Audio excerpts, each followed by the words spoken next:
In terms of national protocol, Minister Olenku, I saw Mheshimiwa Minister Waziri sasa governor. Unakumbuka you in the interior, nimeona Kibicho akijitetea. Nikaona ni kama the punching boys. Kibicho, Matiangi. Of course the Minister of the Interior is a very important ministry in any country. Lakini the truth be told, mimi nilikuwa vice president wa Kibaki for 5 years. Sidhani ningetoka Kenya, I can't even remember. There's no way I would have left the boundaries of this country kwenda nje bila kupata idhini ya president Kibaki. It doesn't work that way. I mean, lazima tuseme mambo haya.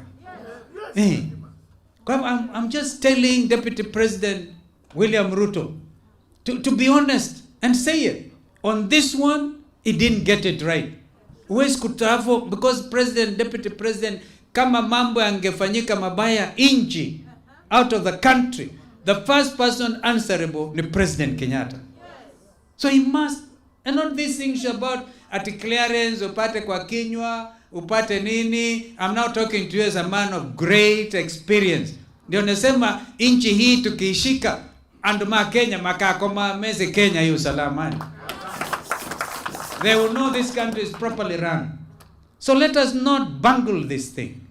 If people have decided to go their way, let them resign. Because if he had resigned and he was not deputy president under Constitution 2010, then he has no business informing his boss.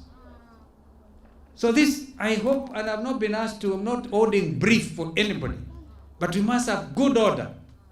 Good order. And this is what it told really, that's what it demands. You can't. And I can see the agony Mheshimiwa Uhuru must be having, because he doesn't have to explain it. Uwezi kwenda nje bila and Prime Minister Raila can tell you, even when alikuwa nusu mkate, si mnakumbuka? Serikali ya nusu mkate ya Kibaki na Raila, na mimi hapo. Si nilikuwa hapo. Saa ingine tulikuwa tunangangana na Raila, nani mkubwa, nani. Kibaki alikuwa anajienjoy. Tulikuwa tunangangana mimi na Raila. Kibaki ule. Raila will tell you he could not have left the country, although he was a co-president in terms of that constitutional amendment.